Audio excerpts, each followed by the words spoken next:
The broadcast is now starting. All attendees are in listen-only mode. Okay. Welcome to the Eric Dollard live interview today. This is a production of A&P Electronic Media. My name is Peter Lindemann, and I'll be the interviewer and host today for today's telecast. The first thing we'd like to do, because there's sometimes a lot of problems with these systems, this is the first time we're using GoToMeeting. If you can see the image and if you can hear my voice clearly without echoes or anything else, if you would just put a little note in the chat and let us know if you're having any problems. If you're not having any problems, if you can see everything clearly, and if you can hear my voice without echo, then please don't make a comment. And so what we'll try and do is work out the technical problems as best we can early. So in the meantime, I would like to just give you a little bit of an outline of what we're hoping to accomplish today. First of all, we will be talking about Eric's recent conference lecture at the Bedini Lindemann Science and Technology Conference approximately 1 month ago. And so we'll be talking a little bit about that and that lecture's relationship to a new book that Eric has developed, which is the complete communication on that subject matter. So we'll be talking a little bit about those things, and we'll be taking questions on the content of the lecture as well. We'd also like to address some of the other recent allegations and controversies that have been swarming around in the last month, and just let you know where you can find the information on all of these things. And if you have any questions or if you have any doubts about what the reality of that situation is, or you can put a question in the chat, and you can have Eric answer your question directly so that your mind can be put at ease as to what the real situation is. So I'd like to introduce Eric. He's obviously the honored guest of this interview. And also here handling all the technicals in the background is Aaron Murakami. And so we're about ready to begin. So Aaron, are there any problems with the technical that people are asking about? No, everybody's saying that they can hear it loud and clear. Video's coming through okay. And so also, if they want to raise their hands when you do open up for questions, they can also ask by audio. Okay. You know, one at a time. Right. So here's the situation we have. If you have an audio feed for your computer, what we can do is if you put a question in the chat, and we think it's a good question that everybody would be interested in the answer to, you can just raise your hand in the chat, and then we can turn on your microphone so that you can actually ask the question in an audio form live on this webinar. So the first thing I'd like to start the interview. The conference was a really amazing experience for those who were there, and the final presentation was Eric speaking for almost 3 hours on the topic of 4-quadrant representation of electricity. And this goes back to Tesla's original conception of how electricity operated in these systems. And he and I were having a little conversation a while ago, and I brought up the quote by Tesla from 1893, where he said that he believed that it would be the greatest day in human history when we actually understood what electricity is. And certainly he was on the quest for that discovery, and a lot of other people were. And can you just make a few comments about that situation and where we are with using electricity today? Obviously, electricity isn't electrons moving down wires. Well, nobody really cares what electricity is anymore or wants to study it. So corporations and the industry got what they wanted out of it. So now it's kind of just all abandoned. So what I'm trying to do is to pick up the pieces and get interest in electrical science going again. Of course, Tesla is the center of all this. But you can't just say that Tesla came up with this and that. In Tesla's day, it was a whole movement that was started by Michael Faraday many decades before Tesla even got started on this. And in Tesla's day, it was you had J.J. Thomson exactly. and you know, and other lesser-known people that were all writing papers on this and doing experiments and gave us basically all the science and technology we have today, but its origins are all forgotten, and its way of presentation and development has all been debased and perverted. So my aim is to bring everything back to the original point again. Electricity has specific geometric patterns and things that can be very easily understood. So my lecture was to try to get that idea across to people that don't really know a lot about electricity by explaining it in analogs and archetypes and things like that, and getting very heavy into the history of where all this came from. Right, so the lecture is really an excellent place for almost anybody with any interest in the topic to start. It's pretty much what will be covered in the book, but there's a lot less of the math and a lot less of the technical details of that. So Eric has produced a tremendous kind of overview for the general audience on the nature of electricity and its deep roots in the natural world, and how all of the people who were really involved at the beginning of this, these people didn't think of themselves as scientists as much as just discoverers of natural principles and natural philosophers and these types of things back in the 1800s. The idea of being a scientist was not really an interesting idea. And studying how nature behaved and even understanding the underlying philosophy of nature, which is where you get the idea of being a natural philosopher, that was like the pinnacle of knowledge. If you really understood not only what nature did, but how nature did it and why nature did it, then you really understood the philosophy of nature. And this is where all of these astonishing people like Tesla and J.J. Thomson and Charles Steinmetz and others, they really kind of teased the truth out of these hidden corners of behavior, because electricity as we use it today is not actually found in nature, other than it's inherently available, but it never shows up quite this way. That's pretty much right, isn't it? Yeah, I mean, Tesla kind of considered it an unnatural form.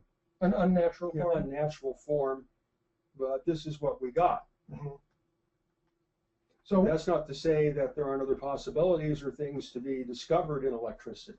Right. So that's why Tesla came up with that remark, is when that understanding was achieved, then it would be a great thing for mankind. But then, would it be? Has it been so far? Great. That can be questioned. Yeah, so far it's been used as in a very superficial way to power up convenience, and you know, as long as people pay the power bill and enjoy the convenience, then the power company really isn't interested in us knowing anything more about it. Yeah, and also the engineering is getting real sloppy and dangerous, because the original knowledge and understandings and workmanship are all disappearing. So it's just like we were discussing earlier about the interference and all that, is the system's becoming basically out of control. And no one really understands how to put these things together anymore, or how to configure the transformers, or the safety requirements is all gone. So So basically, from the sociological standpoint, what I'm presenting here and talking and write about is actually no interest whatsoever to society. Yeah, and that's a dangerous condition we're in. Would you not say? Yes. Yes. And Which is sometimes you head for the hills. Yeah, because when you start analyzing waveforms and signals like I do and see what's going on inside the Earth, you find out that there's this large body of electricity that's becoming more and more out of control inside the Earth from all these aberrant power systems that are going into construction and installation. And it's a danger to the public. So let's go back to the roots of all this. You were saying in your lecture that Tesla's vision of the real way of producing and transmitting electricity down wires was a 4-pole system, not a 3-phase system. He originally started off 4-phase, but then a special transformer bank was developed to go from this 4-phase system to 3-phase for long-distance transmission because it utilized less metal.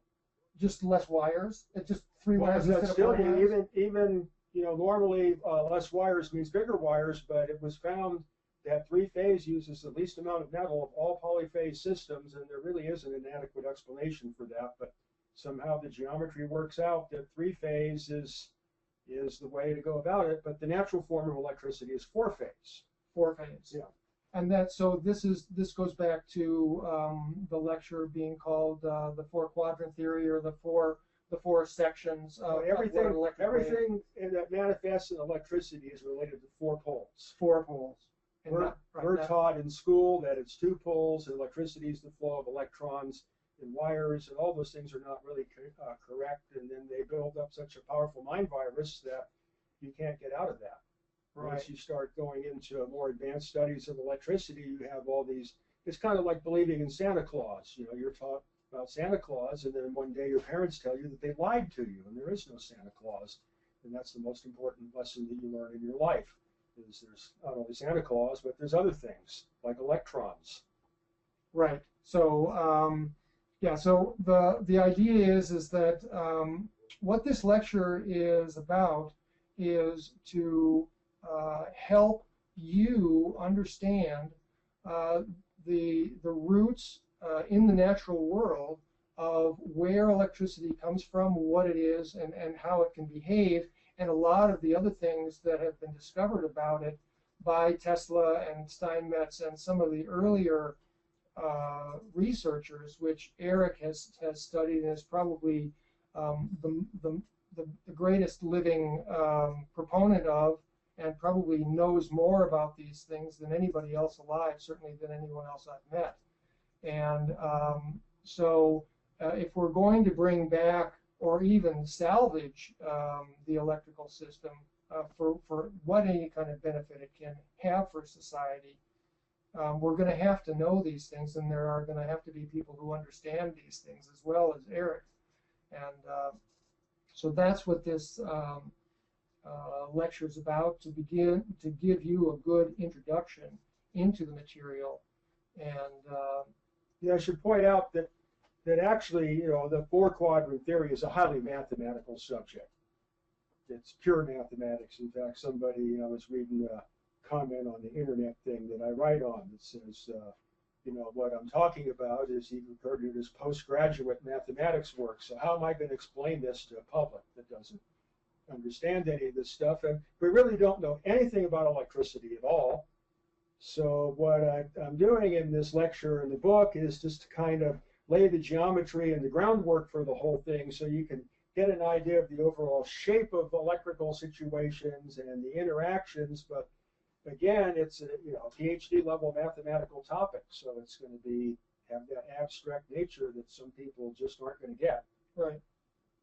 Yeah. But in that sense, building a a V8 engine from scratch is a PhD level engineering thing too, and that doesn't mean people can't have a general understanding of how an internal combustion engine works. That's kind of the same thing. Yeah, what we're seeing is that society's use of electricity is obviously just exploding. It's using electricity in ways that were never even thought of 20 or 30 years ago. Well, the problem is the way it's being used also is very disruptive to the transmission system.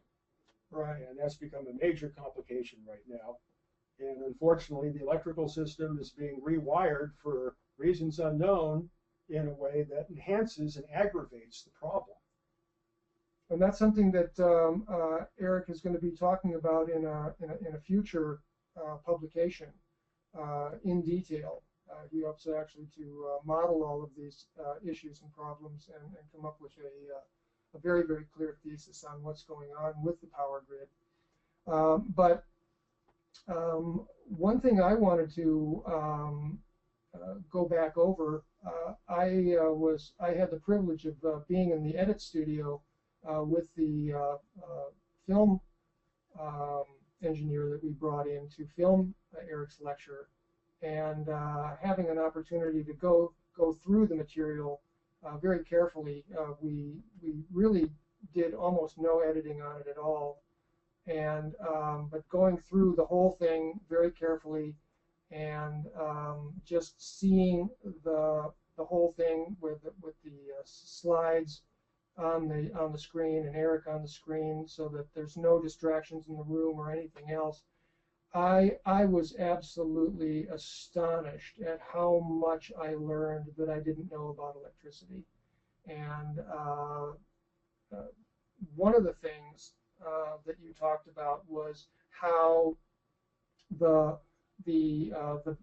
four waves create what you call this big mechanical shaft of rotation down the wires. Yeah, it operates actually like a drive shaft, except there's no apparent physical movement. Exactly, and so this is one of the concepts that I had never imagined, that electricity, the way Tesla conceived it, actually had and functioned as this large spiraling magnetic field that was going down, and that the rotation was actually inherent in the electricity itself. Exactly. Yeah, and see, we're all taught that alternating current is just this fluctuation of electricity, and the direct current is just this direct movement of electricity, and no one's talking about this gigantic rotational phenomena in electricity. And yeah, that's my point. Is alternating current's been misrepresented as a reversal pulsation, and actually it's a shadow of a rotation. That's just one. If you look at just one part of it, it looks like an oscillation. Yeah, it looks like an oscillation, but that's just taking a shadow of the whole thing. Right. It's like the illusion, that the sun rotates around the Earth. Right. That's a perspective issue. It's a projection. It's not what's actually going on. Right.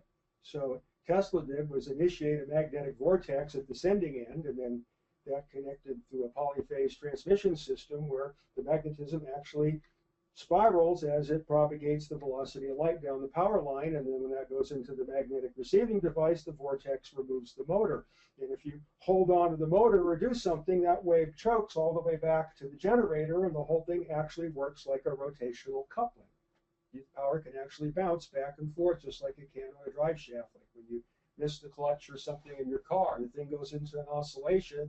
These are things you have to deal with in large power systems, because they will go into violent oscillations, like screwing up with the clutch and knock everything dead. That's these big blackouts usually result in some kind of oscillation that got out of control. And so these are very so the mechanical analogs to those things are very accurate. Yeah. Yeah. You're dealing with the exact same forces, the longitudinal and transverse components, and the propagations, and it's a branch in engineering that is called dynamics. So the formulations and the geometries and the equations are identical for whole different types of dynamics. The electrical is one of the hardest to deal with because it's not accessible like a physical drive shaft. Yeah, you can't see the So when you see those three big cables up on the towers with the insulators that are 6 or 7 feet long, spiraling in the space between those wires and around them, moving at 90%, at least 90 to 95% the velocity of light, is the power of 150 locomotives, full power, lugging up some grade. And there's no evidence of it other than the wires are slightly pushed apart in the process when the wave passes through. Otherwise, that's how much power is there, and there's no way to physically perceive it, but it's quite real. And it exists in that form. It's a rotational vortex.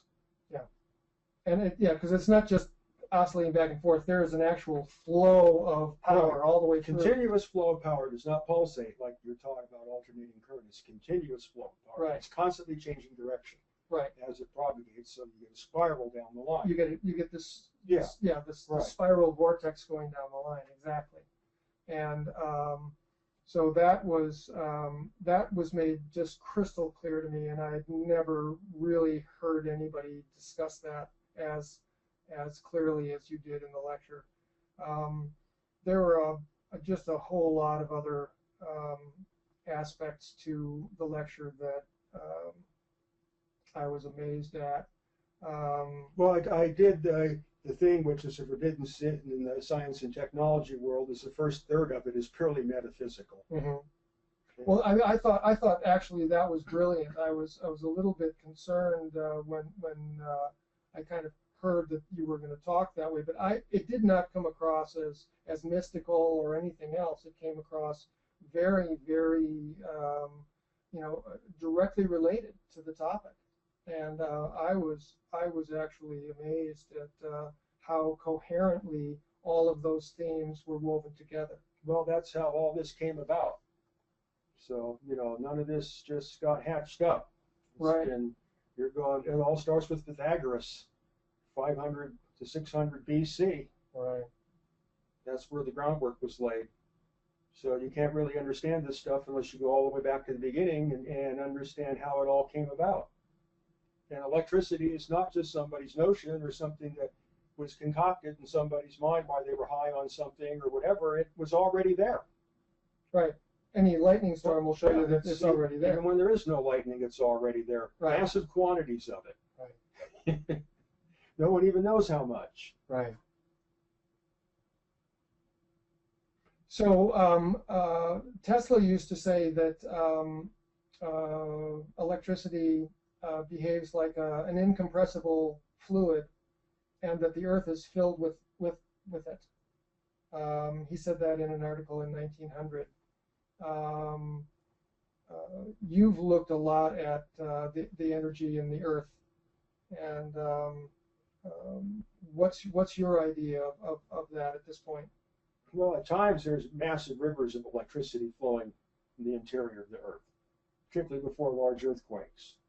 So I figured out a way to tap into one particular flow that happens before large earthquakes, and it has produced a successful 2-gate advanced seismic warning system. Mm-hmm. But of course that all got destroyed, and I don't know how to possibly put all that back together again. Uh-huh.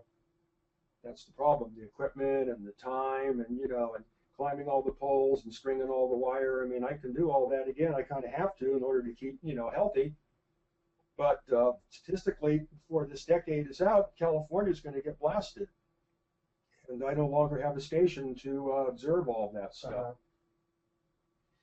Uh-huh. But, for example, one of the earthquakes, conveniently enough, the epicenter was there at Landers. I wasn't at the station at the time, but other people were, and they described, the high-frequency waves and the other stuff the equipment was picking up, and the surges of current were so high in the area that the older color TV tubes used to have an iron shadow mask towards the front of the tube, and you had to demagnetize that all the time. And they had coils wound in the TV to do that. Right, the degaussers, right? Yeah. So one of the people that helped me build all this there by getting the parts and stuff, he's really top-notch electronics technician and engineer in the area, works for the Marine Corps and all that. He analyzed all this material, and he was a TV repairman at the time. And the surges of magnetism from the electricity flowing in the ground had permanently magnetized several television sets in the town of Yucca Valley, and they could not be depolarized. And he sent the tubes back to the manufacturer to be analyzed and the whole thing, and they'd never seen anything like it before. Wow. So that's a current of about 5 million amps flowing in the ground. Wow. So one of the And that's completely naturally generated by the completely earthquake naturally. process. And then during large magnetic storms, Jerry Vassilaudis in his real compendium probably put together the best collection of material on telluric and earth currents, and actual reports of telegraph operators, and this stuff's going on all the time. Mm-hmm. But it comes and goes. It's just like the weather. It can be quiet, and then it can build up. When there's low solar activity, then it tends to be low until an earthquake comes about. And then all of a sudden it builds up to enormous magnitudes. I picked up ionospheric scatter from electrically from the earthquake in Japan 2 days before it happened. Wow. So that brings us to the possibility. Are there any questions that anyone would like to ask Eric at this time? Let's see. There's ones that are typed in. You want to do some of those first? Yeah. Let's hear some of them. Let's see questions.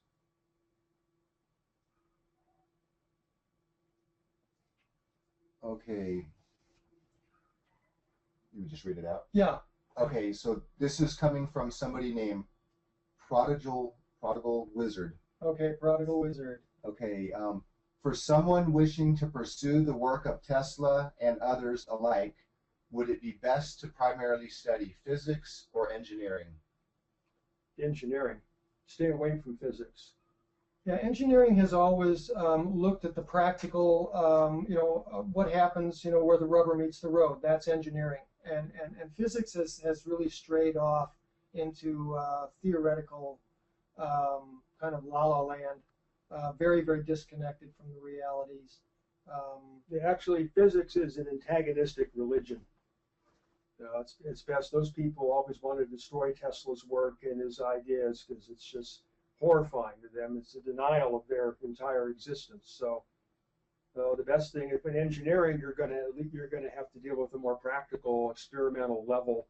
You're going to be dealing with tangible things, and then the books written by engineers like Steinmetz and what have you.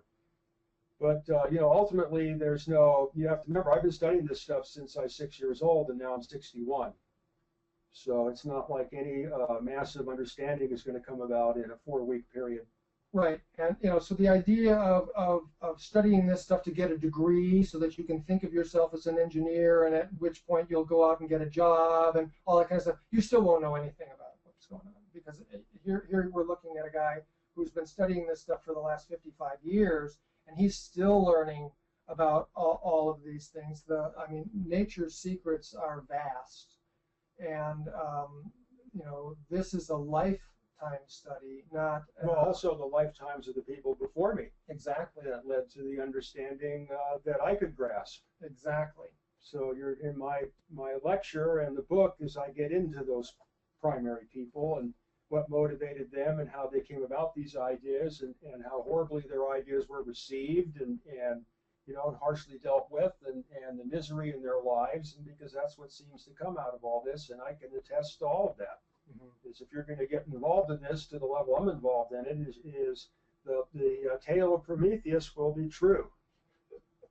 You see, what the big elephant in the room is that physics and the bankers have overlaid this economic model onto every type of knowledge, whereby everything has been reduced to the value of a plastic picnic fork that you use once and throw away. And nature, of course, reuses things all the time, and they just don't want us to understand how nature really behaves and how things really are connected. Well, they have a pathological psychosis where they actually hate nature. That's the problem, is they despise it. Right. So you have to get into the writings of Wilhelm Reich. He really discusses that matter, how humans have separated themselves from life, and that's what's causing all the diseases. Right. So definitely pursue engineering. Definitely pursue hands-on anything that you can actually run an experiment and test for yourself to see for yourself whether what's being reported to you is true or not. I would say the best thing to do is to get a hold of Faraday's experimental researches and start there. Exactly. Read his researches, his ideas, and do his experiments. Exactly. That's the best place to start. Right. Any of these things, even Wilhelm Reich, read the books from the people who did it, duplicate their experiments, and start there. Read the geniuses and duplicate their work. Don't read books about them by others, because most people are clueless when it comes to analysis. There's one really amazing character in all this, is Dr. Lindemann. Oh yes, Gustav Le Bon. Yeah, Gustav Le Bon, and you read his books, and the experiments are so simple and fundamental. There's no massive $1,000,000 laboratories, and the stuff is so crude that, you know, I would be embarrassed to see something like that on my workbench and say that I made that thing. But nevertheless, his ideas, were incredible, and he even actually managed to duplicate some of Isaac Newton's alchemical experiments, which of course will send any physicist into a screeching rage. Even the mere mention of alchemy. But Newton didn't think like that. No, Newton was not a scientist. He was a natural philosopher and an alchemist. He wrote over 1,000,000 words on alchemy, and all of those writings were essentially sequestered by the Royal Society of London after his death, and they didn't actually come out until there was a gigantic auction at Christie's in 1937, where all of Newton's writings on alchemy came out, and it was everybody was freaked out when all of that came out. But clearly, he wrote far more on alchemy than any other subject. Yeah, that was one of his main interests. Newton's kind of a funny character. So he was an intense paranoid, a bit of a schizophrenic, and really just could not work with his contemporaries. Right. Or he was very much a loner. Wanted to stay alone. Well, but Tesla did too. But nevertheless, Newton really was the biggest suppressor of his own work, and that's unfortunate. Yeah. And he just kept getting this notion that other people's ideas came from him and they stole from him, and he was in constant vicious fights with all the other people, and that just really did a lot of damage to the whole thing. Right. So let's take another question. Okay, this comes from Devin Drake. The question is it your opinion that Tesla was extracting energy from the vortex flow around the Earth? Is this the same energy, possibly what makes tornadoes and hurricanes spin? Is there a tendency for this energy to accumulate and synchronize? Well, Tesla doesn't really talk about any of that. He wanted to extract energy from the environment, to use his own words. He used the term the natural medium. The natural medium. Yeah, he used that term a lot. So there's an electrical thing that goes on with the tornadoes and hurricanes. It's very close to the earthquakes. In fact, hurricanes and earthquakes produce similar signals, and tornadoes and volcanoes produce similar signals. But my means to analyze that are no longer existent, and I didn't really get all that together, but that's what I noticed from my observations. There is an energy flow of some kind that generates radio frequency signals that transmit for thousands of miles in the audio, what's called the ELF to VLF band. But ultimately, I can't answer if Tesla, because Tesla never really told much about what he was doing. Okay. Sorry, Devin. That great question, kind of beyond the scope of the interview here. Okay, here's this other question from Prodigal Wizard. Can you expand on what you mean by displacement current? Displacement current is the dielectrics reaction to a change in field density. So the energy rebalancing itself causes a current to flow, but it's an ether current. It's not an electronic current. Okay. Let's So see. hopefully that's not too technical. When you ask a specific question like that, there is a technical answer, and Eric just gave it. What's important about the displacement current is it's a current without electrons. The question is, does it or does it not produce a magnetic field? That's an extremely important question. The Maxwellians say that it does. Tesla's work says it doesn't. That would determine the whole reality of what's going on with electromagnetism and electrostatic waves. And what Tesla is working on is to determine if a displacement current produces a magnetic field in an experiment. I'd like to do that myself, but I don't really get those opportunities because I'm not allowed to hold on to my equipment that long. Another question? Okay, a question from Abbas Hachem. Not sure if I'm pronouncing that right, but the question is, it was said that the Tesla tower propagated energy through the earth and not the air. Is this still true? Well, exactly, even by Tesla's own word. The terminal on the top is just a reflecting capacitance to send the wave back down, and then it goes inside the earth. So Tesla built almost a 300-foot cube of grounding underneath that tower, which is still there to this day, but the access to it is denied. Okay. So yes, Tesla's quote wireless system was a ground propagation It's a telluric system. Right, ground propagation system. Okay. This is a question from Tim Gross. Professor Dollard has mentioned about an analog electrical computer producing equivalent phenomena as a real situation. Does he think some kind of analog computer network system would be the best way to resume true basic research in electricity? Yeah, it allows you to synthesize the waveforms that are said that don't exist or haven't been analyzed yet. And the analog device will actually duplicate the effects of the Tesla transformers without the windings and similar, complications. Because you have control over all the elements, you can produce a mathematical function precisely. So that is, as soon as I have the means to get going on anything again, that's going to be one of my first, lines of research is to get back into that. Great question.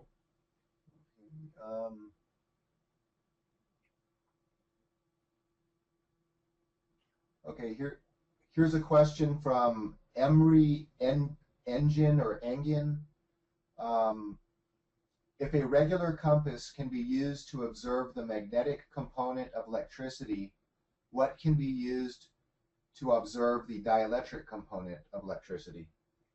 You would have to have a device constructed like a compass, but the needle would have to be made out of something with a dielectric constant of at least 1,000. Oh, like an electroscope or something like that? No, electroscope won't show direction. Oh, right, okay. Yeah, so if you have like the material they make these super ceramic capacitors out of, and you make a small rod of that, like barium titanate or something like that. And then charge it somehow. See, the thing is the needle in the compass is not only permeable, but it's also charged with magnetism. So you have to have like an electret. Electret on a pivot. Yeah. Got it. Yeah. So that would be the answer. And a device that looked like a compass, except instead of being a magnetized pointer, it would be an electret. Right. Electrostatically. Yeah, instead of magnetically charged, it would be dielectrically charged, and instead of being magnetically permeable, it would be dielectrically permeable. Right. So iron has a permeability of 1,000, so you would have to get a dielectric that has that same kind of ratio, right, compared to free space. So it's going to be one of these super ceramics, and then you have to figure out a way to polarize it. And some of them will hold a charge without any metal terminals. So right. There's so many formulas and species available of that stuff that I'm sure there's something out there that will work perfectly. Right. So, okay. Great question. Okay, this is a question from Sebastian Bowles. Mr. Dollard, do you consider the Tesla transformer to be the most important apparatus in replicating Tesla's work? So if anyone wanted to try to get into experimenting with Tesla's patents, is it essential that they get the Tesla transformer built right? That's the key to all Tesla's work, is that transformer. That's why he was able to advance beyond everybody else, because his devices were so highly perfected. That transformer serves as a transformer from electromagnetism to the dielectric field, and you have to make that transformation before you can begin to study the dielectric field. Okay, let's see. Here's a question from Philip Hobbs. Is the solar flares the reason why the UK power network is getting so many faults? The solar flares are pretty dead right now. In fact, actually, it's kind of scary how dead the sun's getting. So it might be something else going on there. bad engineering, or maybe it's just overly susceptible to the solar activity. It's not the solar activity directly that causes the disruption of the power systems. It's the telluric currents that the solar flare generates that disrupt the power system by getting up to the transformer neutrals. Okay. So one of the things that Eric and I were talking about today was how the system, the high voltage and low voltage neutrals have been mixed here in the United States, and maybe that's part of the problem that he's seeing. Yeah, that makes the system much more susceptible to nuclear EMP and telluric surges. Right. It invites it. Right. So it makes it's destabilizing. Destabilizing the system. The system. Yeah. So there may well be a reason you're seeing what you're seeing, and we're without a significant observation on site, we wouldn't know for sure, but there may well be very good reasons, and your data may be accurate. Well, it sounds interesting, and there should be more material found out and presented on that subject. That's Exactly. important. Yeah. Okay, this is a question from Boris Jovanovic. Can Eric build a device that provides free energy, and what he personally thinks is the probability of him doing that? 10, 60, or 90%? What's all needed for that?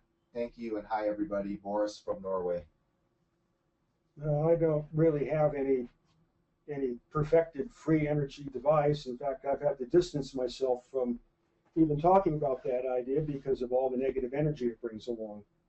But I have seen, as Peter and I and Michael Knotts and Chris Carson did a demonstration of a rotating apparatus, which I think is very well known about now on the videos that have gotten out, what are termed as the borderland videos, and the device had every appearance of invalidating the law of conservation of energy. There was no relationship between the energy in and the energy out, and there was one point where, under worst case circumstances, with all the errors subtracted in the favor against us, we determined the machine had 108% efficiency.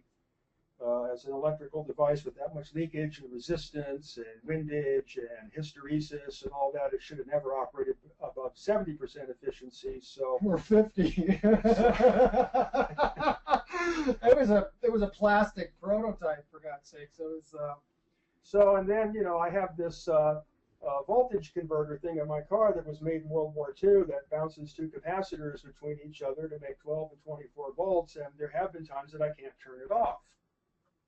And I have noticed that it will run one of the small toy radio devices in the car, a small unit in radio, probably pulls maybe 200 milliamps, and the thing has seemed to power it. But as far as, anything that I can take to LA Department of Water and Power, and, we put up a building and bolt it to the floor, it's not happening. Yeah. And they would love to have that, but it's just not there. And so I'm only approaching the theoretical standpoint. My idea was to lay a mathematical basis for this, so that from that mathematical and theoretical understanding, somebody could come up with something that does produce what I call energy synthesis. The other thing, which is an obvious break in the energy loop, is this hydrogen process where people are using radio frequency waves and dealing with water dielectrically rather than conductively, and instead of breaking it apart by electrolysis, they're breaking it apart by some kind of molecular dielectric dissociation, and no energy is required to separate the water, and then when you recombine the hydrogen and oxygen, it's a thermodynamic process. So the law of conservation of energy is violated in that situation, and numerous people have accomplished that. So in that sense, that's the only so-called free energy I know about, and I would pursue people, if they want to follow a course that's probably going to lead to something that works, I'd go that route. Yeah, the only thing I would add to that, Eric, is that Tesla never said that his devices, created energy. Tesla was an absolute adherent to the law of conservation of energy. Absolutely. So, but he was also a complete adherent to the idea that nature was just loaded with so much energy that could be tapped. Well, to take it from a practical standpoint, is the Earth is rotating at 1,000 miles an hour At the equator. Yeah, Right. so that means that basically we're all moving, 1,000 miles an hour through space. Everything in this room is moving 1,000 miles an hour through space. And then there's a 25,000 mile an hour component as the Earth moves around the sun. And then there's a 100,000 mile an hour component as the solar system moves through space. So if you take any object that's in this room, you know, the button on my shirt, okay, this thing moving at 250,000 miles an hour, if it hit you in the side of the head, you'd be feeling funny if you even had a head left, or if anything in the neighborhood was even left. Right. So Tesla's aim was to figure out how to extract the latent energy that's intense, and it's all around us. Right. He said that we would hook our machines to the wheelwork of nature, not that we would create energy out of nothing, but that there was so much energy available in the natural world that siphoning a little bit of it off to run our machines was not going to slow down nature at all. And that so what's important for you in your quest for a free energy machine is specifically stop looking in the wrong places. Don't wait for somebody to come up with some little plate that converts tachyons to light LEDs or something like that. That's all nonsense. There is just vast amounts of energy everywhere, and there's lots of things available to tap into it. But I do believe the energy synthesis is possible, and was stated as such in the 1890s, a American Institute of Electrical Engineers meeting with Tesla present, Steinmetz present, Professor William Anthony was there. They had quite a party, and Anthony was the MC of the thing, and at the end he stated that within a year they really felt that they were going to have some kind of energy synthesis process available. Basically, that they would have a free electricity. That they use those terms. Yeah, a self-sustaining electrical system is the way they looked at it. Because after the mathematics of Steinmetz, there's a lot of implications there. Correct. And that's why GE jokingly said they gave Steinmetz permission to create electricity from the square root of -1. And that basically is the centerpiece of my whole lecture. Right, and that comes right back to the lecture that Eric just gave a month ago. Yeah, but the idea that you can create a standalone device that looks like it's a machine that produces electricity seemingly from nothing doesn't mean that that's what it is. It's like the shaft of power that's going down the wires. You can't actually see that. The fact is that the electricity is available in nature. We're not creating it out of nothing. And just because the box might be able to be connected to appliances that we might want to power doesn't mean that we've actually created the electricity out of nothing. It's still the box is embedded in the natural world, and it's interacting with all of these forces. That's the way Tesla looked at it. Exactly. So, any other? Yeah, there's actually quite a few questions. It's about 12 to noon. Great. Okay, however long we want to go. There are questions regarding the recent happenings. Okay. I don't know if we want to go into any of that yet, or. Well, we can move into that if we want to take some questions. Well, let's go for a few more technical ones. Yeah. That's kind of. Okay. Okay, here's a question from John Capoletti. If the magnetic field represents a flow of energy along its field lines, like a spiraling current around a wire, does the dielectric field represent a flow of energy along its own straight lines? It's within its lines. The magnetic is around in its lines, but the dielectric is within its lines. That's where the idea of counter space comes through. So it's a flow in counter space, but it's more of a stress. Magnetism is considered an actual flow or circulation, and dielectric is considered a stress. But if you alter that stress, then you get displacement currents. So there is a propagation. So when there's a change in potential, that change in potential has to propagate, but how that propagates is an unknown. That has never been resolved. That was the world of Tesla, and Tesla never created equations or wrote books. So it takes us back to the original idea of displacement current with Maxwell and using that as a transmission medium. So the flow in the dielectric field would have to be a result of variation, but the flow in magnetism is inherent in the process of magnetism itself. Okay. You want to try to take an audio question? So that works. I think we're doing fine. Okay, we'll Yeah. just go with these. Okay, let's see. Just give me a So second. probably got 4 hours worth of questions Yeah. by now. Yeah. Let's see. Okay.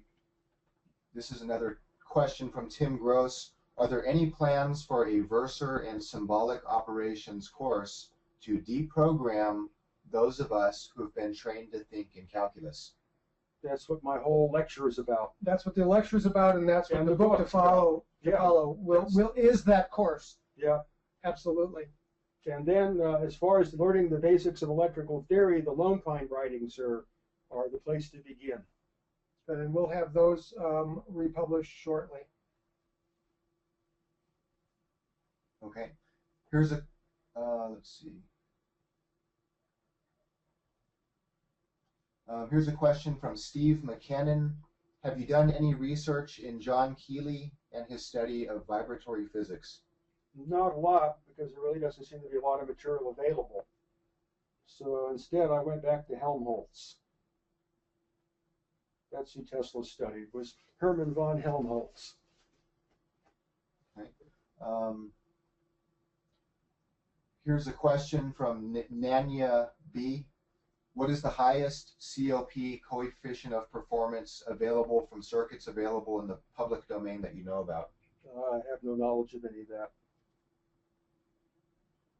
Yeah, right now, electrically, the COP of circuits just coming out. We've got COPs of close to 2 coming out, with lighting controls and motor controls from Flyback Incorporated. Those things are just starting to hit the market now. They've got circuits that will power any inductive load and return the inductive collapse for reuse. So these things are coming. So COP electrical circuits with COP above 1 are about to hit the market, but they're they're not here yet. Here's a question from Simon Davies. My question, does Eric recommend building a scaled down TMT for 1860 KC? And what was the exact end operating frequency with extra coil? So that'd be the Tesla. Well, I picked 1860 because that's the 100th harmonic of the Alexanderson system in Bolinas, which was 18.6. 1860 is a licensable frequency. All you have to do is get a ham radio license. It operates in what's called the 160 meter band, which is beyond the availability of hams to use electromagnetically because the antenna structures are too massive electromagnetically. So I suggested that as a ham radio starting point in telluric transmission, and put out a lot of stuff on the internet already about that. Okay. Here's a couple questions about Gustav Le Bon, wondering how his name is spelled.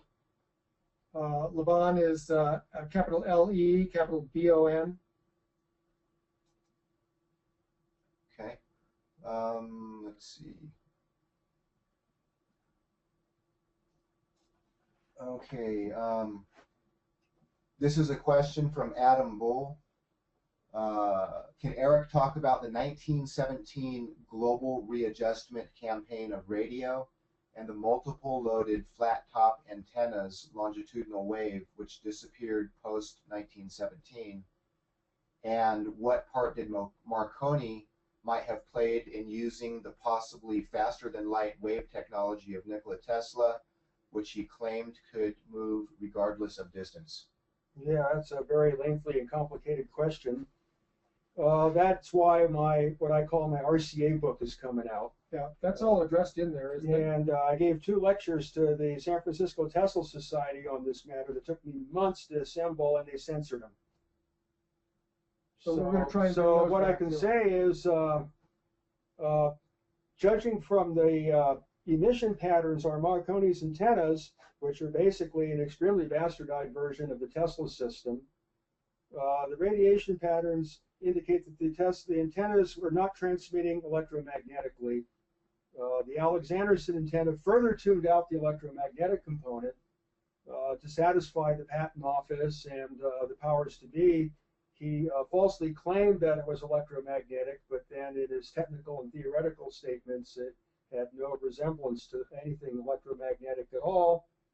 In the RCA book, and some of this stuff's already come out. I think John Polakowski just released all the handwritten part of that book several months ago, where the complete calculations for the Bolinas, Alexanderson, and Marconi antenna were developed there in black and white, and they show that the electromagnetic component is so insignificant that it's not even worth considering. The heat losses and other things overpower the electromagnetic, so they were not using electromagnetic process.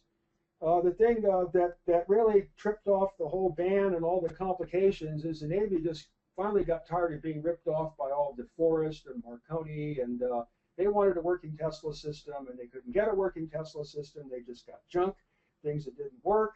So when World War I came about, the Assistant Secretary of the Navy, Franklin Delano Roosevelt, produced one of his first snaky political moves. This is why the Secretary of the Navy was absent. He colluded, and the Navy outlawed radio. You were not allowed to own any radio parts or antennas or anything.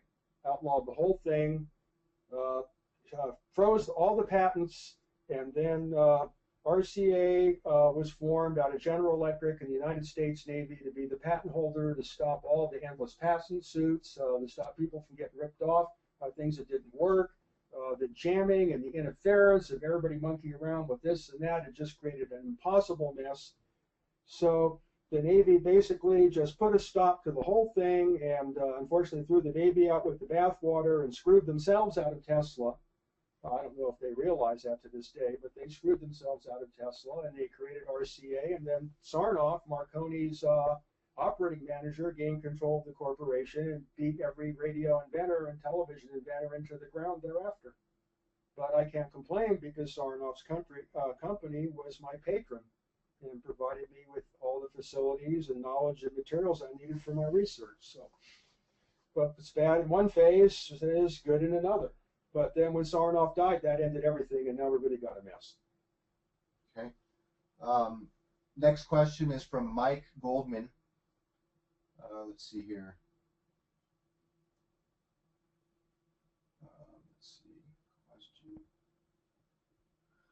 Okay. Let's see. From Mike Goldman, would you consider making an analog computer kit for people to purchase and support your work and learn hands-on how to build and use dielectric circuits? Yeah, that would be a possibility, but I'm not really at that point right now. I'm struggling just to, even do anything. It would probably be easier to, to put out a downloadable book that would teach you what to buy and how to build it yourself. Well, there are handwritten chapters at the end of the RCA book that actually give constructible networks made out of real coils and capacitors. So it would just be a matter of getting those size capacitors and those size coils. There's some people in the energetic forum that have been fooling around with this. It's not that hard to do. I mean, for me to be building kits and all that, right now I'm struggling, particularly with all this bad stuff that people are directing at me, just to keep, my most fundamental basic projects together, which are right now just about in the same primitive level as Faraday and Maxwell. I'm not in a position to do much of anything right now other than, just keep my nose above water. Yeah, so I think the idea that any of us are going to be producing kits, for hobbyists is probably very low. And the information on how to do it is going to be, is in the process of being published with some of the books that Eric's talking about. And well, there's the Borderland videos too that actually correct. show. They actually show Yeah. the systems, right? So yeah, you'll just have to learn it from those things and start your research from there. So we really can't promise the production of a kit at any time in the future. Okay. Here's a question from Ted Stoltenberg. Would Professor Dollard have use of a Hewlett-Packard spectrum analyzer circa 1980s? Has crystal time base stabilized in its own oven? If it works. Okay. So you might be offering to donate that to your lab or something. Yeah, I mean, if it works, that would be. I prefer the older vacuum tube stuff, but I mean, I do need a spectrum analyzer that works. I tend to stay away from the more modern equipment because when something goes wrong with it, it's not repairable or it's too difficult to figure out what's wrong with it. Okay. Right, all the microcircuits. Yeah, it just gets to a point where, you know, I mean, it's not practical.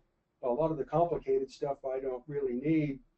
I'm looking for more basic stuff, but nevertheless, I do need to get spectral analysis equipment for my waveform studies, and a lot of my research is involving music. That was my intent, actually, when I got started in the laboratory situation, is I was going to spend more time with the Pythagorean and the musical waveforms and those type of things, and not get involved in a bunch of other stuff that, you know, wanted to expand out. I don't even know what any of it means right now. It's going out in my name. Okay. So, Ted, you can probably make contact through the forum. Just post something in the Eric Dollard thread, or yeah, there's people there that'll, you know, you mentioned the analog computers or any of that stuff. I mean, there's people in the energetic forum that might not be posting, but they are working on it. And if you ask for help, I'm sure somebody will show up to help you. Right. Okay. Okay. Let's see. You want to do a few more questions? Yeah, just a few more technicals, and then we'll move into the other stuff. Okay, this is a question from Roger DeWitt. In Tesla patent number 723188, the title is Method of Signaling. Is the method of signaling patent really the flying saucer patent, given that the two antennas share common hardwire connections? Well, there's nothing there that I know that connects to any flying saucers. Yeah, the method of signaling patents show basically a ground propagation system. They show his mechanical PWM controllers. They show you know, those types of components. So I don't know what you're talking about there. Okay, let's see. It's a long one. Yeah. Let's see. Is there? Okay, this is a question from Jeff Habel or Habel. It's good to see you two working again together. I hope you're well. Is there a specific book or source of information for understanding some of Tesla's work, such as his transformer? Not really, other than what little I've put out. It's one of the most, it's one of the least understood devices in existence and one of the most misrepresented. And pretty much you can rest assured that anything that's written or available on that subject is going to be misleading. Unfortunately, it's all wrong. Okay. Yeah, there's a number of people. There's a guy in Europe who's claiming to have the wireless system. Mile character. Yeah, it's got everything all screwed up. Yeah, that's not how Tesla did it. There's a whole bunch of different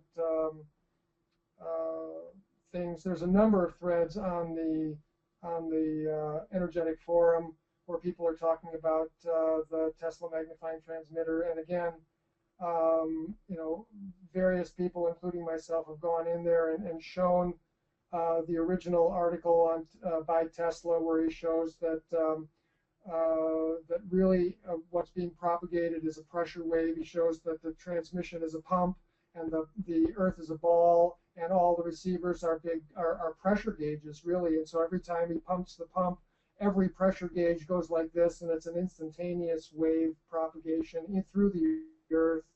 He's very, very clear about it. All of the analogies he used. Yeah, that brings up an important part. Is people are always going faster than light waves and speed and all that. But the important thing to understand with Marconi and Alexanderson and Tesla's work, and that might be why there's so much opposition and suppression of all that work, is there is no velocity to the waves. It's You instantaneous. can't think, well, it's not instantaneous. No. There's no velocity. Okay. It's in another dimensional relationship that's not understood. It's not velocity. It tricks you into being velocity. So Tesla points out in his diagram where he shows this, the Earth is a balloon and all these things, and he shows it as the velocity is different in different places. So it's infinite in one spot and the speed of light at the other, which means that there is no real velocity. That's what I wrote about analytically in the RCA book. It's not length divided by time, it's length multiplied by time. So now you've got a whole different dimensional relationship that no longer relates to speed, and that's the complication. So we can't say faster than light communications. We can say it's not a communications that involves velocity, but there's going to be an expected time shift. None of these things are being studied. Right. Here's a question from Sterling Allen. It seems that this forum of questions and Q&A is very helpful for people. Would you consider doing this on a weekly basis or at least a monthly basis? Well, I mean, this is not my normal habitat. So, once I go back in the bushes, it's pretty much just what I write. But I could try to do this again, but it's not economical for me, Right. to travel a great distance and then. Yeah. And I can answer. Yeah, Eric basically lives 500 miles from here, so this is, yeah. So, I can answer. Sure. Okay, to do this video, Eric doesn't even own a computer down at his lab or anywhere else. And so he's just up here in town for a short period of time. That's why we're able to do the live video interview. When he is back down south, we might be able to do this over a conference call, where you can dial in with a PIN code. And well, that worked because we did that not too long ago. Yeah, and so people can ask questions, and we can unmute it and ask questions. People can ask questions and stuff. It won't be by video setting, but that is something that we could do long distance when Eric is not here. It just won't be by video. It'll just be over a phone call. So yeah, we could do that once a month. So something like that once a month, we can, I guess, look at doing that. So it's a good idea. Okay. Any other technical questions? There's like hours worth. Yeah. One, thank you so much, everybody, for your interest and your participation in this. We've been going for about an hour now on the technical information, and we really appreciate your interest and support. There is another topic we wanted to touch on a little bit, and that is a lot of the other emails and videos and allegations and disruptions that have been happening over the last 30 days. And we wanted to address that a little bit as well. The first thing I wanted to say is that all of the allegations that have been made against Eric and Aaron at this point have been demonstrated to be false. They have done some damage, but basically we really appreciate your support and your ability to see through all of the lies and the disruptions that have been generated around the situation. You can see here in this format, Eric is here on his own free will. He's healthy, he's lucid. So all of the allegations that he's whacked out on drugs and all kinds of other things, these things have been completely debunked by the people closest to the person who was making those allegations. And just so you can see with your own eyes and hear with your own ears that that is not the state that Eric is in. And so we've put a lot of that information in previous videos that are on YouTube right now, and links to those if you haven't seen them, or if you continue to be interested, or if you want to just ignore them, that's fine too, because it's really a distraction for Eric doing his work.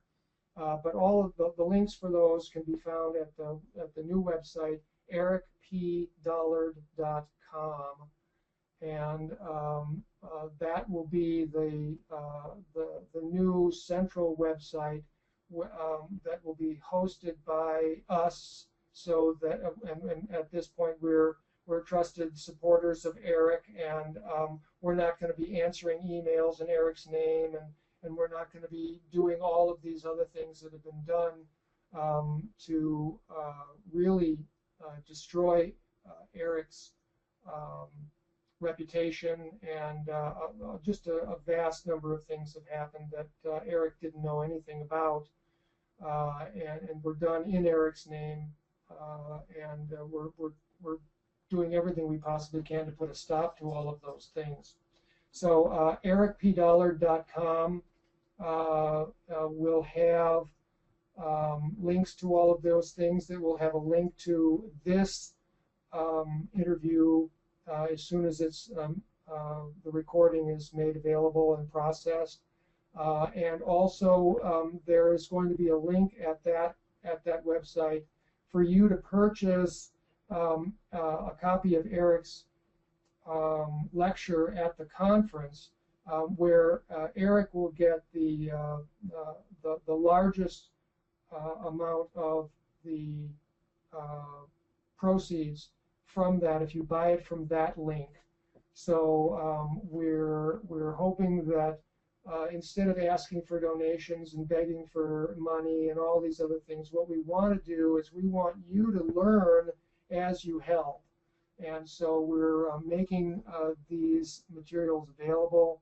And so the first thing you can do that will really be of assistance to us is if you buy a copy of the lecture that Eric gave at the conference from the link that's available at ericpdollard.com. So. Yeah, and if anybody does want to send donations directly to Eric, by cash, check, money order, or whatever, there is an address on ericpdollard.com, and that gets straight to Eric, and occasionally he'll check that mail, and so that goes directly to him, and that money will go to his personal use to help him out, and he will also use that money to support the projects at the lab, right, which is going forward. Right, the lab is moving forward. Most of the people who have been trying to disrupt those activities are becoming marginalized, and will hopefully be permanently relieved of their interaction with the laboratory, so that Eric's work can continue without disruption. And so all of those things are in the works. We really, really appreciate any of your help to make the ericpdollard.com site go viral. So tell your friends about it, and and feel free to support Eric in that way, and because we want to support you as well by helping you understand what's going on in this field. And so we can take some questions at this time. Yeah. Okay. And there's not a whole lot regarding the stuff that's right. going on, but here's one from Sterling Allen. Okay. My main question is, okay, dusting off from the recent fallout of recent conflicts, is Eric going to somehow resume work at EPD Labs? Well, that's what I'm trying to do. The building and that process is still being sorted out, and we really have to see whether or not sufficient funds can be brought together to buy out the previous partners. There's obviously a fair amount of there's some debt associated with the building. There's some other costs associated with some material upgrades to the facility, and if the people who put in those funds could be compensated, then they would step out. So that's probably the greatest thing that could be of help if sufficient funds could be generated in the next 6 months to facilitate that, then that would probably clear the way completely for Eric to work undisturbed at the lab. Yeah, and there will probably be some campaigns like an Indiegogo kind of thing to continue this. And with anything dealing with the lab, we really don't have any part in any of that, and that's between Eric and the people he's working with in the nonprofit. Right. Yeah. Aaron and I are not involved in the lab process. We're just functioning as Eric's publishers, and but. So that's why I should point out, that's why there's all this trouble right now. This has happened repeatedly, as is known. It's always set up that I'm the fall guy, I'm some drug user crazy that does whatever. And then they get all my stuff and they defame my name, and normally I have no recourse, I have no money, I'm left destitute somewhere on the street, and nobody will help me. This time it worked out a little differently. This plan to basically do this again to me was oddly enough disclosed to somebody, not realizing that somebody had more intelligence than they were given credit for. And then at the same time, I got associated here with Aaron. And right now, a lot of my suppressed material, I mean, we're still going through stuff that we dug up that has been banned or suppressed or screwed with for some of it almost 20 years. And now all that's getting out, and I have a bit of a defense force. And these forces that want to disrupt all of my work are in high gear right now. They weren't expecting this. They thought I was just going to go away. They had worked in my intelligence gathering. They had worked for months to compile defamatory letters to send officials I work with and my business partners, and the whole thing went wrong. And now these people are just going to go full bore on the internet to cook up whatever they can. But it seems to me, basically, they're just showing their own colors of what kind of people they are. They're outrageous. The sad thing is how many small-minded people there are out there that just get wrapped up in the whole thing without even knowing what's going on. It's enough to make me go drive off in the bushes and never talk to anybody again.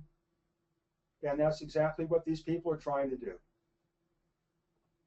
So so that's what we're up against, folks. We're really asking you to take a breath and look at whose actions are really supporting Eric and whose actions are really defaming and disrupting Eric. And if you just look at things that way, then I think you'll see the truth very in a very simple dimension. See, and the problem is, when this future material we've been talking about comes out, this is going to get stepped way up. It's going to start coming out of other neighborhoods. So it's important the public see on this first wave what's going on, because there's going to be a second wave that's going to be even more severe. And it's time to start paying attention to this stuff. This time now, the defamation and destruction of Eric Dollard and his work will be live for everybody to see. I feel satisfied in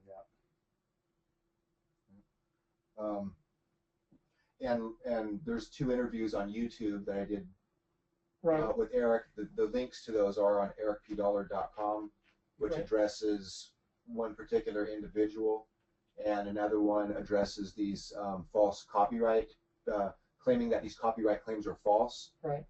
Eric did request that I had his copyrighted material removed off of certain websites, and this person is making it look like I'm filing these in Eric's name without Eric knowing that they're false. Not only did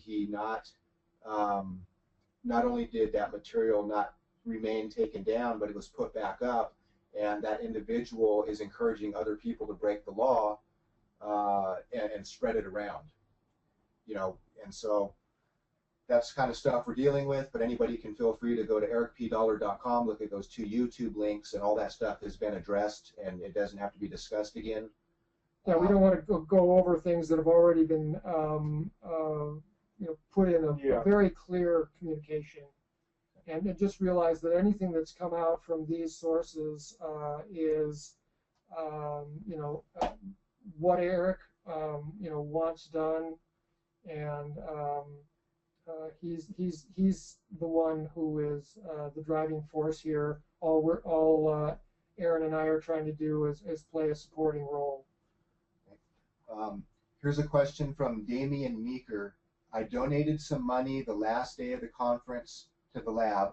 Are the donations lost now that the officers of the corporation are changing? Well, the bank account should still be intact.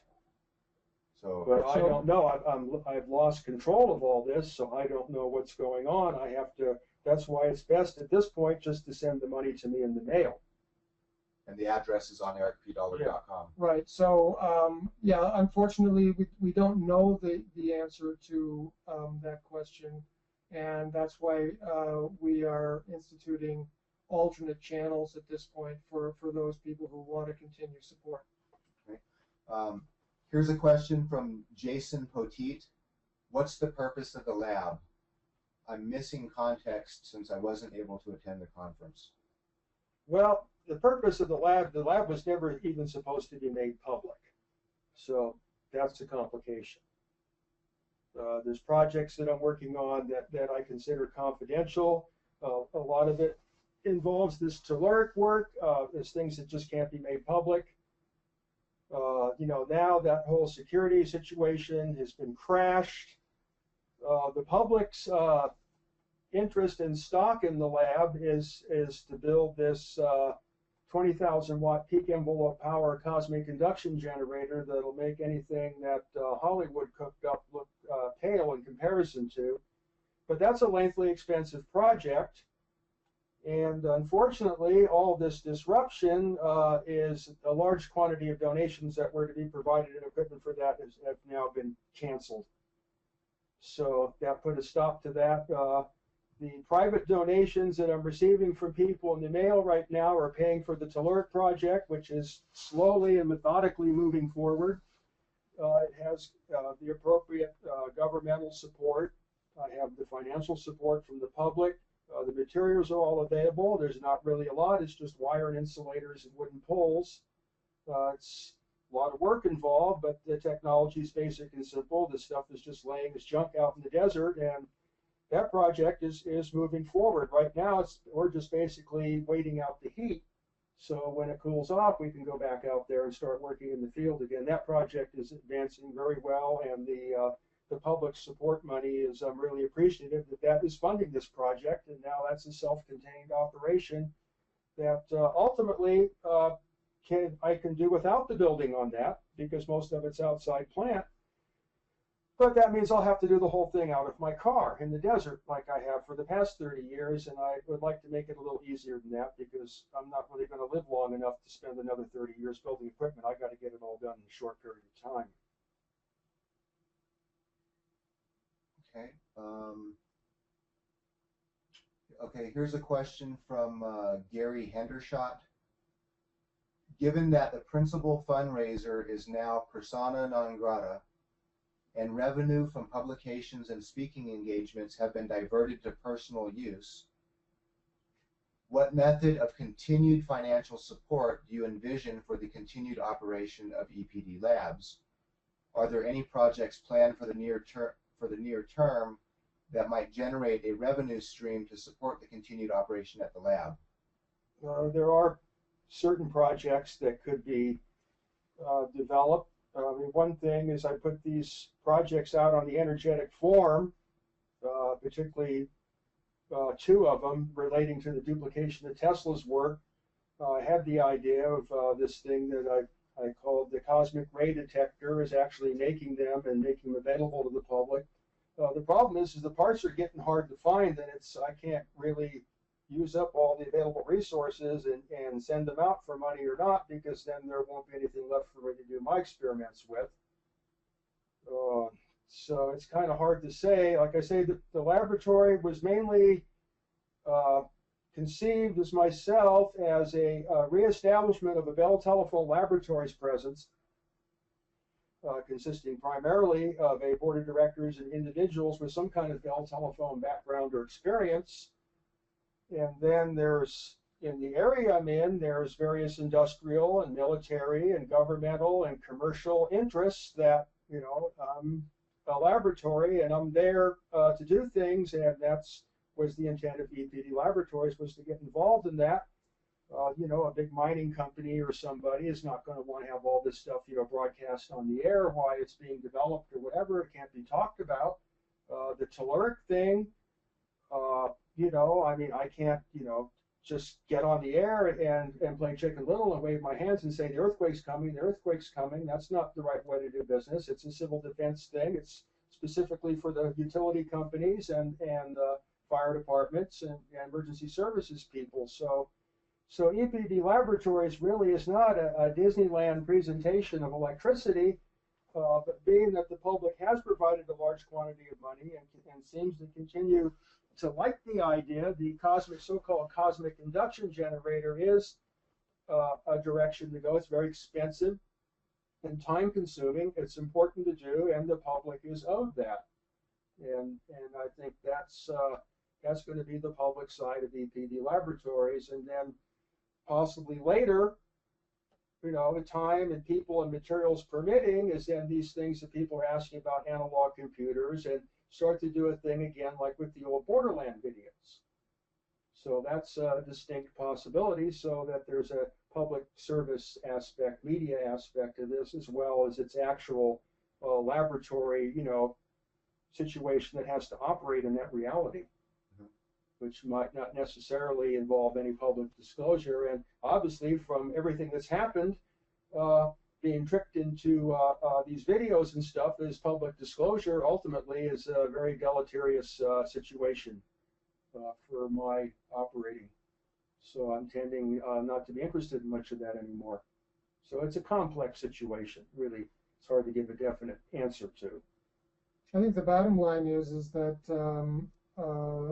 the problem isn't the funding source as far as EPD labs, because there is so much interest in the community from professional clientele that as soon as all of the problems and disruptions go away, EPD labs can easily settle down into a very stable you know, business interaction with the people who are wanting to take advantage of Eric's services, and so that's not an issue.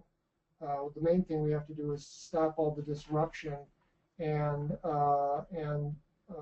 get people involved in the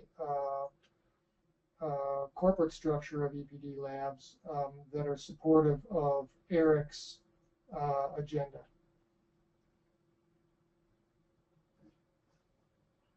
That's about all the questions as far as the lab stuff and the recent things going on. Great.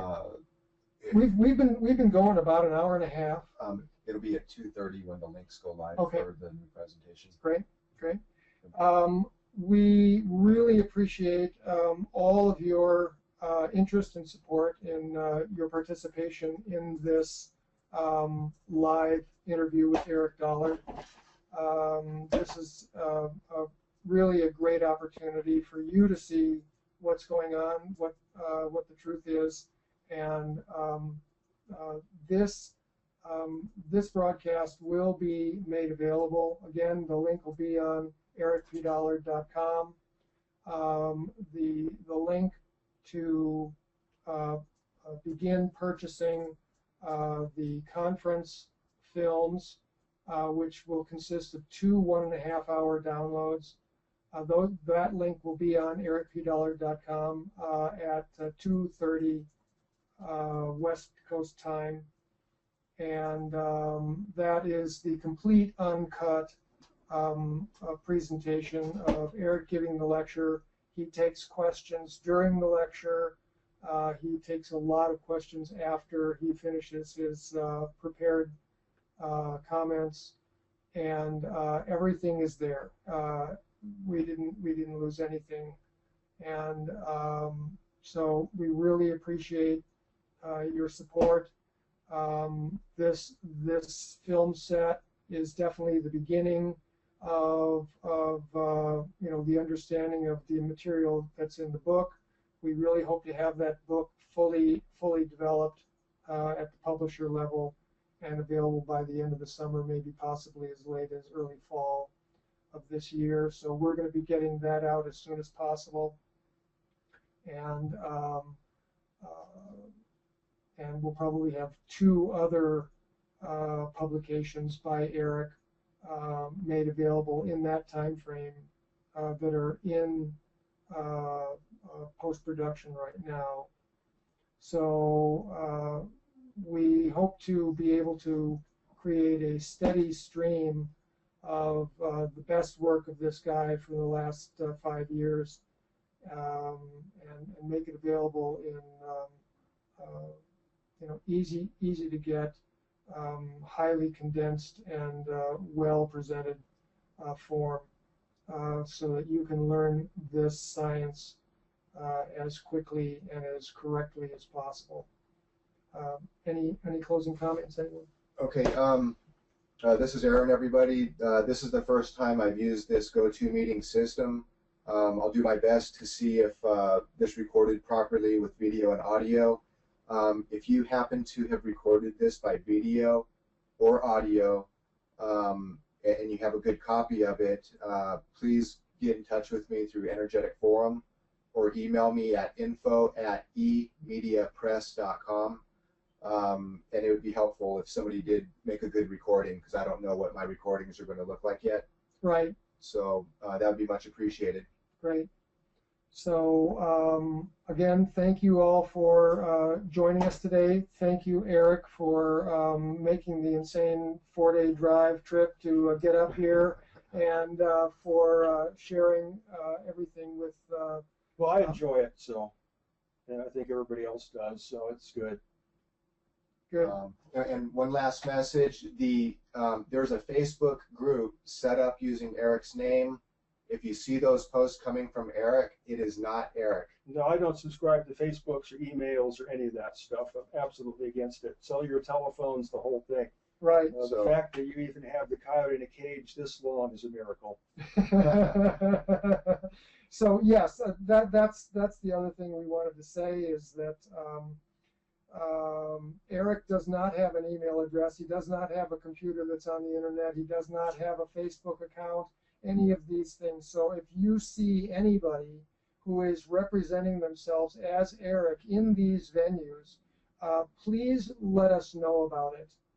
Contact Aaron at info@emediapress.com, and we'll just add these insults to the lawsuit that's possibly being developed against these people. So thank you again for participating, and have a good afternoon. Thanks, everybody. Thank you.